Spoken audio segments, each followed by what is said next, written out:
은행 계좌 거래 내역은 사생활 정보 중에서도 가장 민감한 부분으로 평가됩니다. 그래서 원칙적으로 사법기관도 법원에 영장이 없으면 함부로 들여다볼 수가 없습니다. 그런데 어제 대한민국 최고 사정기관인 검찰의 총수가 부인의 은행 계좌를 공개하는 초유의 일이 벌어졌습니다. MBC 기자 출신의 한 유튜버가 친야 인터넷 매체 등을 통해서 자신의 뇌물수수 의혹을 제기한다 이렇게 예고를 하자 선공을 가했다는 건데요. 이원석 검찰총장을 둘러싸고 도대체 무슨 일이 있었던 건지 차례차례 알아보겠습니다. 네, 이 친야 성향 언론인과 매체에 의해서 이 검찰의 수장이죠. 이원석 검찰총장에게 뇌물수수 의혹이 있다라는 주장이 나온 건요. 어제 낮 12시쯤이었습니다. 전 MBC 기자인 장인수 씨의 이 개인 유튜브와 또 친야 성향 유튜브인 서울의 소리에 단독 특종이라면서 이 검찰총장 뇌물수수 의혹을 보도하겠다라는 예고 동영상이 올라온 건데요.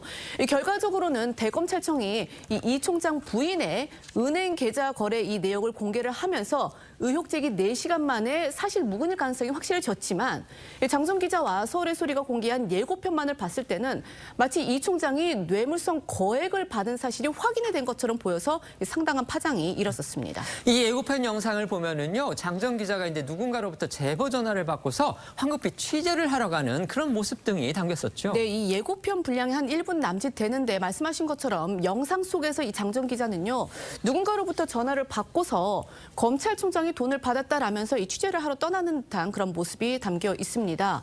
그리고 영상 아래 설명에는요, 이원석 총장 아내 계좌로 받은 거액의 현금 또는 이원석 총장 2016년 금융번제 피의자로부터 거액 수수 확인 이런 글도 덧붙여 있었는데요. 이후 이 해당 영상에는 진짜 받았나 보다라는 등 이 의혹을 사실로 믿는 듯한 댓글들이 달렸습니다. 지상파 방송의 기자 출신 유튜버가 검찰총장의 뇌물수수 의혹을 취재했다 이러면서 방송을 예고한 겁니다. 네티즌들로서는 어느 정도 근거가 있어서 그랬지 않았겠느냐 이런 생각하는 게 당연할 텐데요. 그렇다면 실제 취재가 된 내용이 있었던 건지 이제 이게 핵심이겠죠. 네, 맞습니다. 반박 입장문을 낸 대검에 따르면 장정 기자가 주장한 의혹은요. 지난 2016년 3월과 4월 이원석 총장이 한 사건 피의자인 이 A 변호사의 배우자로부터 각각 3천만 원과 1,100만 원을 이원석 총장의 아내의 은행 계좌로 받았다는 취지라고 합니다. 그리고 돈을 건넸다는 피의자 A 변호사는요. 과거 시세 조종 혐의로 2016년에 검찰 수사를 받다가 구속된 인물로 이른바 스폰서 검사 사건의 핵심 인물로도 알려져 있는데요. 이에 대해 장정 기자는 이 A씨 아내 은행 계좌를 통해서 돈을 건넨 사실을 확인했으며 당시 A씨가 서울 남부지검 등에서 수사를 받는 피의자였으므로 이원석 총장이 아내 계좌로 받은 돈이 이 직무상 대가인 뇌물로 보인다고 주장한 걸로 전해졌습니다. 장정 기자는 그러니까요, 이 돈을 줬다는 피의자 측의 계좌를 확인했다 이런 거였습니다. 하지만 어제 대검이 공개한 그 이원석 총장 아내의 계좌 내역을 보면은요, 돈이 입금된 사실이 전혀 없습니다. 네, 장정 기자가 지목한 이 총장 아내의 계좌는요, SC은행과 우리은행 이렇게 두 곳이고요. 2016년 3월 25일에 SC은행 계좌로 3천만 원, 2016년 4월 15일에 우리은행 계좌로 1,100만 원이 송금됐다는 주장입니다. 하지만 어제 대검이 공개한 이 총장 아내 계좌를 보시면요, 일단 두 계좌 모두 이 장정 기자가 말하는 날짜에는 A를 포함한 누구와도 거래한 기록이 없습니다. 또 SC은행 잔액은 2016년 이래 줄곧 1,777원, 또 우리은행 계좌는 2007년 이래 5천 원에서 7천 원 선에 머무는 사실상 미사용 계좌였는데요. 여기에 대해서 대검은 정정 기자가 확인했다는 자료는 이 출처 불명의 조작된 허위 자료라면서 이 검찰총장과 배우자는 공직자로 일하는 동안 사인과의 금전 거래를 한 사실이 전혀 없다고 했습니다.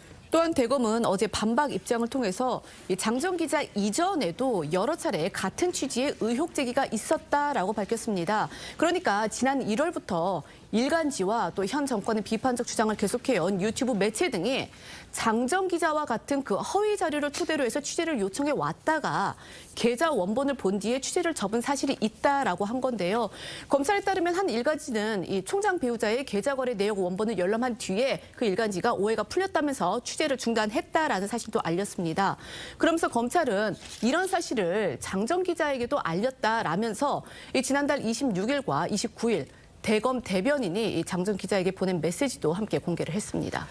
사실 시청자 여러분들도 그러실 텐데 가족 간에도 누가 어느 은행에 어떤 계좌 갖고 있는지 잘 모르는 분들도 아마 많을 겁니다. 그런데 장 전 기자 어쨌든지 간에 그 이원석 총장 아내가 SC은행 그리고 우리은행 두 곳에 계좌를 갖고 있다는 거 아마 이거는 확인을 했나 봅니다. 이런 정보는 또 어떻게 얻었는지 그 부분도 참 궁금하긴 합니다만 어쨌든 장 전 기자는요 2차례나 이런 대검의 메시지를 받고서도 어제 오전에 의혹이 사실로 확인된 것처럼 예고 동영상까지 올린 겁니다. 일각에서는 장 전 기자가 과거 이른바 이 검언 유착 의혹을 보도했던 인물이다. 이 점에 또 주목하고 있기도 한데요.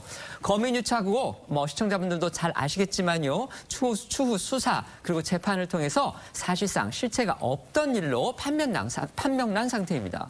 네, 맞습니다. 장 전 기자는 MBC 기자였던 지난 2020년 이동재 전 채널A 기자의 이른바 검언 유착 의혹을 보도했던 기자 중에 한 명입니다.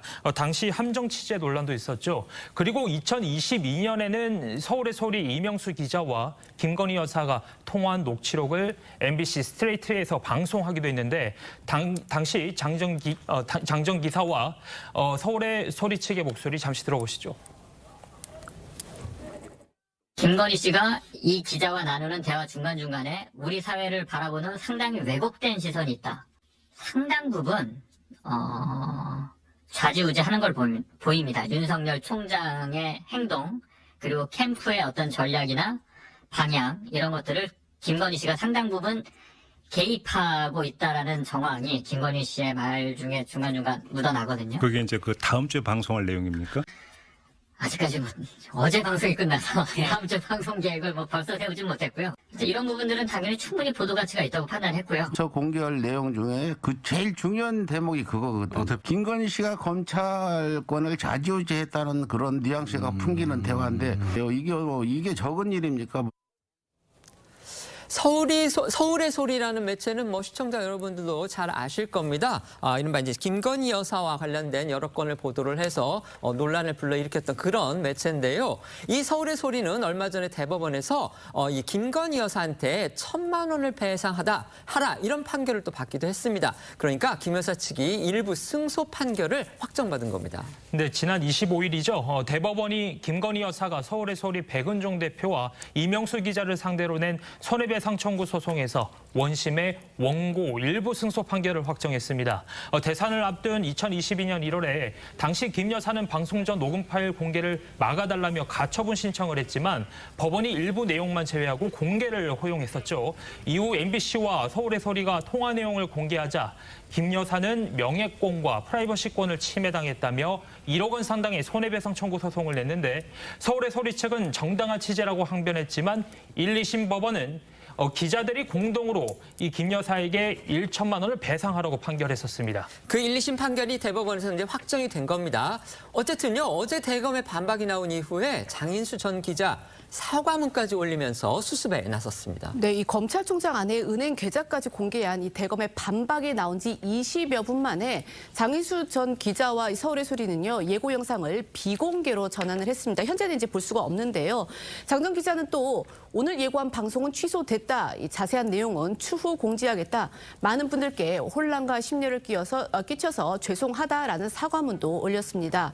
이에 앞서서 대검은요, 입장문을 통해서 검찰총장은 허위 조작된 자료를 토대로 이 허위의 동영상을 게시할 경우 이를 유포한 사람과 함께 모든 법률적 책임을 엄정하게 물을 것임을 다시 한번 밝힌다. 이런 이제 경고 메시지를 내놓기도 했습니다.